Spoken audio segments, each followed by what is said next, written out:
numéro spécial de Ciné-Scène pour les sorties du mois d'août 2016. Alors comme je suis quelqu'un de très logique avec moi-même, la première chose dont on va parler, c'est pas des sorties du mois d'août. Bon, vous avez l'habitude, vous n'allez pas être trop perturbé. On va d'abord parler d'une sortie du mois de juillet, puisque j'ai été voir ce week-end Independence Day Résurgence et que je ne saurais que trop vous conseiller d'aller le voir. En effet, dans cette suite du premier opus qui était sorti il y a 20 ans de ça, on retrouve tous les ingrédients du premier volet.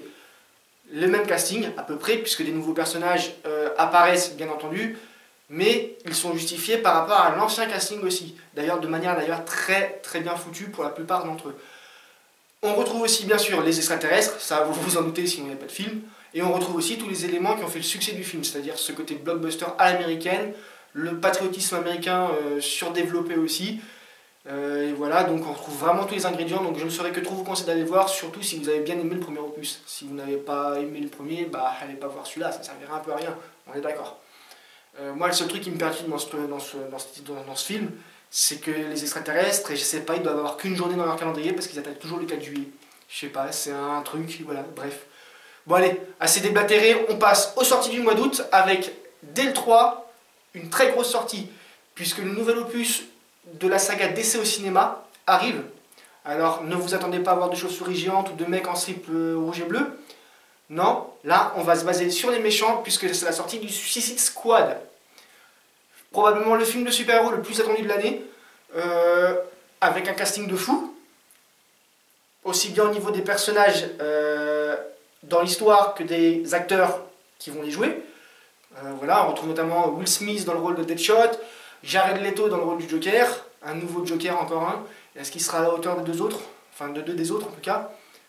On croise les doigts, et en tout cas ce qu'on en voit pour l'instant, c'est rassurant. Et on retrouve dans le rôle d'Harley Quinn, personnage phare de DC en ce moment, la très jolie Margot Robbie, qu'on a déjà vu notamment aux côtés de Will Smith dans le film Diversion. Tout ça est réalisé par David Ayer, à qui on doit notamment le film de guerre Fury qui est sorti il y a quelques temps avec Brad Pitt à l'affiche et qui avait plutôt connu un beau succès. On est en tout cas rassuré que ce ne soit pas le même réalisateur que Batman vs Superman, non, je ne dirai pas son nom. Et on espère en tout cas que ce sera bien plus réussi que l'Aube de la Justice, si vous voyez ce que je veux dire. Bon allez, on passe à autre chose avant que je commence à débattre sur des gens qui en ont déjà pris plein la tête toute l'année. Hein, voilà, bref. Le 10 août, deux grosses sorties. Le 18e opus de la saga Jason Bourne au cinéma. Bon ok, c'est pas tout à fait le 18e, mais on commence à s'en rapprocher, donc on en est passe après. Cette fois-ci, on retrouve Matt Damon au casting. Il avait un peu perdu son rôle, puisque Jason Bourne avait changé de visage, ou un truc dans le genre. Bref, de toute façon, moi j'ai jamais rien compris à l'histoire de ces films. Donc c'est pas maintenant que ça va commencer. Et on retrouve à la réalisation David Greengrass. Alors, pour le pitch, c'est simple. Jason Bourne est toujours poursuivi par le gouvernement américain, et du coup, ils se fritent les uns les autres. Voilà. Moi, je suis à peu près sûr que ni Jason, ni le gouvernement ne sait pourquoi ils s'en veulent, mais ils s'en veulent. Vous savez, vous avez des querelles là, qui durent des années. À la fin, on ne sait plus pourquoi ça a commencé, mais on continue quand même. Bref. La deuxième sortie du 10 août, bah, c'est celle qui fait un peu peur cet été, puisque c'est un reboot d'une grande saga des années 80, SOS Fantôme. Alors, pourquoi ça fait peur? Vous allez me dire, parce qu'avec les effets spéciaux qu'on a aujourd'hui par rapport à ceux des années 80, les fantômes, ils devraient être 2 fois plus flippants, ça devrait être 2 fois mieux fait, même les rayons laser qui se croisent, machin, enfin qui doivent pas se croiser, plutôt, ça devrait taper plus, machin, c'est ouais. Ouais, bah sauf qu'en fait, ils ont fait un truc bizarre au niveau du casting, c'est qu'ils ont décidé de prendre des filles pour les rôles masculins et des hommes pour les rôles féminins. Alors en soi, il n'y a rien de dérangeant, mais on se demande un peu pourquoi, donc on attend de voir ce que ça va donner. Tout ça, c'est réalisé par Paul Feig, qui est un spécialiste des comédies américaines un peu légères. Et on retrouve au casting une actrice habituée de jouer sous ses ordres, puisque Melissa McCarthy a fait plusieurs films avec lui. Et on retrouve notamment Kristen Wiig à ses côtés. Voilà.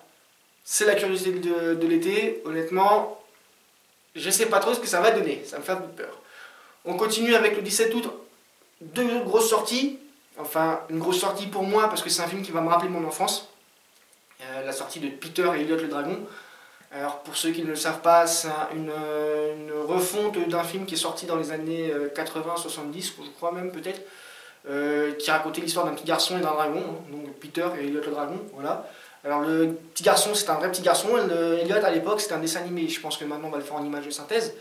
C'est un peu plus logique. Voilà. Très curieux de voir ce film qui va être très différent de l'histoire d'origine, puisque j'ai vu la bande-annonce et que franchement, au début, j'ai cru que c'était le livre de la jungle et pas Peter et le dragon. Donc voilà.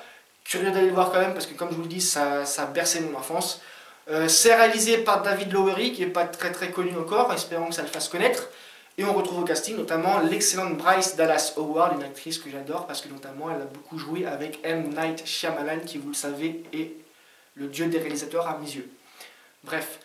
Mais la grosse sortie de ce mois d'août, ça va être le 3e volet de Star Trek au cinéma, enfin, de la nouvelle saga Star Trek au cinéma, hein, puisque c'est le 32e film qui doit sortir depuis. Celui-ci est sous-titré sans limite, et le truc qui fait peur, c'est que J.J. Abrams, eh ben, il ne sera pas derrière la caméra. Il était un peu trop occupé avec un autre Star Wars. On va pas commencer à relancer les débats et les guerres entre les Trekkers, et j'ai pas dit Trekkies, hein, vous l'avez vu, et les fans de Star Wars. Hein, voilà, il a eu la chance de faire les deux, il en a profité, tant mieux pour lui. La réalisation est tenue par Justin Lin, à qui on doit notamment une bonne partie des films de la saga Fast and Furious, notamment les derniers opus. Donc on sait que c'est un réalisateur qui est plutôt efficace, dans le style blockbuster. Maintenant, est-ce qu'il va arriver à garder les schémas posés par J.J. Abrams? De ce que j'ai vu de la bande-annonce, on n'en est pas trop loin. En tout cas, pour le casting, on retrouve toutes les têtes d'affiche connues. Chris Pine reprend le rôle de Kirk. Zachary Quinto retrouve ses grandes oreilles pointues pour le rôle de Spock. Simon Pegg retrouve le personnage de l'ingénieur dont le nom m'a échappé et que Damien m'a redonné parce que oui, Damien est un Trekkies. Et oui, j'ai bien dit Trekkies, hein, voilà. C'est Scotty. Bref, tout le casting est là, des nouveaux méchants qui ont l'air de péter la classe, franchement, de ce que j'en ai vu en tout cas. Donc curieux de voir, et là pour le coup ça va péter au cinéma, parce que sur le grand écran, peut-être en 3D et tout, machin, ça risque de donner à fond. À part ça, après un mois d'août passé au cinéma, parce qu'il y a plein de choses à aller voir, moi je vous retrouverai début septembre, à la rentrée, avec peut-être un nouveau décor, une nouvelle appellation, c'est pas encore. En tout cas, un nouveau format, c'est sûr.